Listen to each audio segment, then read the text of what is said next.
আরজিকর কাণ্ডে পুলিশকে সময়সীমা বেঁধে দিলেন মুখ্যমন্ত্রী। 7 দিনের মধ্যে কিনারা না হলে মামলার তদন্তভার সিবিআই এর হাতে দেওয়া হবে। নিরাপত্তা রক্ষী থাকা সত্ত্বেও কিভাবে এই ঘটনা, প্রশ্ন মমতা বন্দ্যোপাধ্যায়ের। আরজিকর হাসপাতালে তরুণী চিকিৎসককে ধর্ষণ ও খুনের ঘটনায় তোলপাড় রাজ্য রাজনীতি। ঘটনার বিচার ও নিরাপত্তার দাবিতে প্রতিবাদে নেমেছেন জুনিয়র চিকিৎসকেরা। ক্ষোভের আঁচ ছড়িয়ে পড়েছে দেশ জুড়ে। এই আবহে মামলার তদন্ত নিয়ে ইঙ্গিতপূর্ণ মন্তব্য করলেন মমতা বন্দ্যোপাধ্যায়। রবিবারের মধ্যে মামলার কিনারা করতে না পারলে সিবিআইকে হস্তান্তর। সোমবার হুঁশিয়ারি দিলেন রাজ্যের মুখ্যমন্ত্রী তথা পুলিশ মন্ত্রী। এদিন মৃত তরুণীর পরিবারের সঙ্গে দেখা করতে যান মমতা বন্দ্যোপাধ্যায়। এরপর সংবাদ মাধ্যমের মুখোমুখি হয়ে তিনি জানান, রবিবারের মধ্যে পুলিশ তদন্ত শেষ করতে না পারলে সিবিআইকে তদন্তভার দিয়ে দেওয়া হবে। আমরা চাই এই কেসটা ফাস্ট ট্র্যাক কোর্টে হোক। ফাস্ট ট্র্যাক কোর্টে হলে জুডিশিয়াল প্রসেসটা তাড়াতাড়ি হবে এবং তাতে আমরা ফাঁসির দাবি জানাবো। কারণ কিছু মনে রাখবেন, কিছু লোক এখনো সামাজিক অবক্ষয়ের মধ্যে আছেন, সামাজিক মূল্যবোধটাকে ভুলে গেছেন। মেয়েদের গায়ে হাত দেওয়া যে কত বড় অপরাধ এবং তার সাথে যে অত্যাচার করেছে বা তাকে যেভাবে খুন করেছে, আমি আশ্চর্য হয়ে যাচ্ছি। ওখানে নার্সরা ছিলেন, ওখানে ওদের সিকিউরিটি ছিলেন, সবাই ছিল, কিন্তু কি করে ঘটনা ঘটলো এটা এখনো আমি ঠিক বুঝতে পারছি না। পুলিশ যত তাড়াতাড়ি সম্ভব দোষীদের গ্রেপ্তার করবে। আর রবিবার পর্যন্ত যদি তারা কুল কিনারা করতে না পারেন, কারণ ভেতরেও তো অনেকে আছে, তাহলে এই কেসটা আমরা আমাদের হাতে রাখবো না, আমরা সিবিআইকে দিয়ে দেবো। মুখে সিবিআই তদন্তের কথা বললেও কেন্দ্রীয় তদন্তকারী সংস্থার সাফল্য নিয়ে প্রকাশ্যেই সংশয় প্রকাশ করেন মুখ্যমন্ত্রী। তাপসী মালিক হত্যাকাণ্ড থেকে শুরু করে নন্দীগ্রাম, রবীন্দ্রনাথের নোবেল পুরস্কার চুরি যাওয়ার মতো একের পর এক মামলায় সিবিআই যে এখনো সফলতার মুখ দেখেনি সে কথা মনে করিয়ে দেন তিনি। তাপসী মালিককে যখন খুন করে হত্যা করা হয়, ধর্ষণ করে, আজ পর্যন্ত বিচার হয়নি। সিঙ্গুরে এটা হয়েছিল। নন্দীগ্রামে যখন 14 জন গুলিতে মারা যায় বা 10 জন হারিয়ে যায়, আজও তারা ফিরে আসেনি।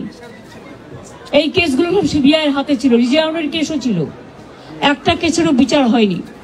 এমনকি রবীন্দ্রনাথ ঠাকুরের নোবেল প্রাইজ চুরি হয়েছিল, সেই কেসটাও ছিল, মানুষ কোনো বিচার পায়নি।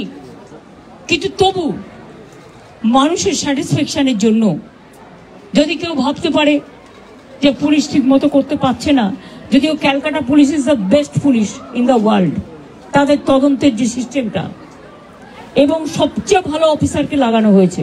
এর আগে আরজিকরের ঘটনায় অপরাধীর ফাঁসির শাস্তি চেয়েছিলেন মুখ্যমন্ত্রী।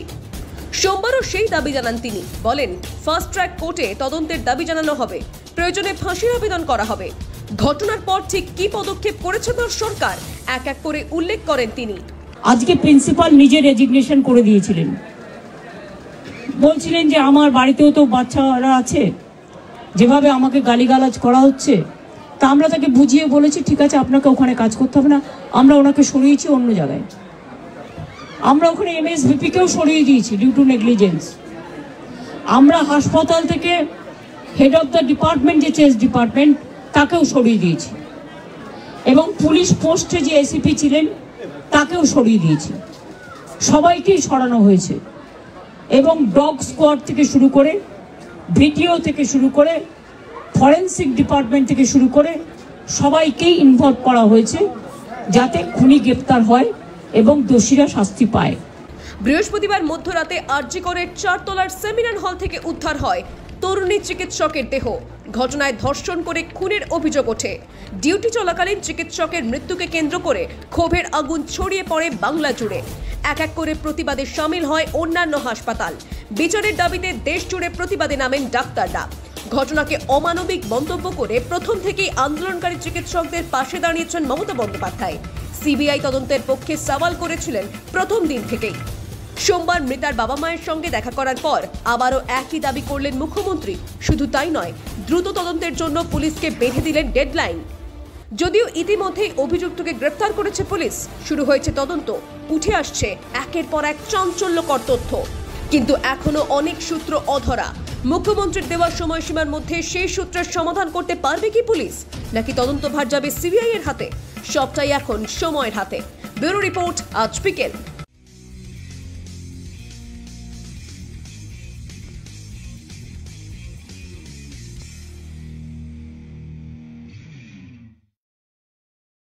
শেয়ার মার্কেটের চক্রব্যূহে ঢুকে পড়েছেন অথচ জানেন না কিভাবে এই চক্রব্যূহ থেকে বেরোবেন।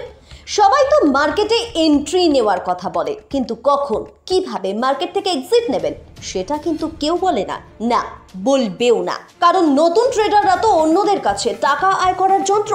হ্যাঁ, এটাই বাস্তব। দয়া করে শেয়ার মার্কেট শেখার নাম করে হাজার হাজার টাকা আর জলাঞ্জলি দেবেন না প্লিজ। আগে শিখুন মার্কেট সাইকোলজি, মার্কেটের চরিত্র, রিস্ক ম্যানেজমেন্ট এবং স্মার্ট মানি কনসেপ্ট। এই চারটে বিষয় শিখতে পারলেই শেয়ার মার্কেট থেকে ধারাবাহিকভাবে উপার্জন করা সম্ভব।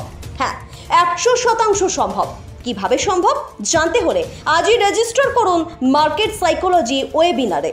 আর হ্যাঁ, মার্কেট সাইকোলজি জানা না থাকলে লস কিন্তু হবেই হবে, হতে বাধ্য। তাহলে আর সময় নষ্ট করছেন কেন? নিচে দেওয়া ডেসক্রিপশন ও কমেন্ট সেকশনে দেওয়া গুগল ফর্ম থেকে রেজিস্টার করুন মার্কেট সাইকোলজি ওয়েবিনারে।